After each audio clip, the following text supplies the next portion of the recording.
জ্বরে আক্রান্ত হয়ে গুরুতর অবস্থায় হাসপাতালে নেওয়া হয় অভিনেতা মুশফিকার ফারহানকে।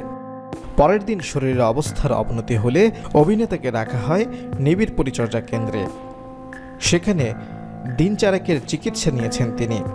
এবার তার শারীরিক অবস্থা কেমন তা জানা গেল। ফারহান এখন শঙ্কামুক্ত আছেন, খেতে পারছেন এবং কথাও বলতে পারছেন। তবে এখনই শুটিংয়ে ফিরতে নিষেধ করেছেন তার চিকিৎসক।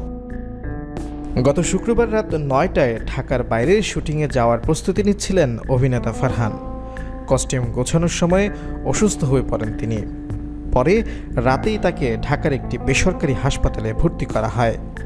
সেদিন রাতেও সুস্থ ছিলেন ফারহান। বাসায় বোনের সাথে কথা বলার সময় পরিচালক রুবেল আনুশের নাটকের শুটিংয়ে যাওয়ার প্রস্তুতি নিচ্ছিলেন তিনি।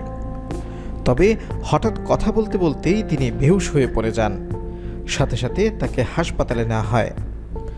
হাসপাতাল সূত্র জানিয়েছিল, অভিনেতা মুশফিকার ফারহান জ্বর ও শরীর ব্যথা নিয়ে ভর্তি হন।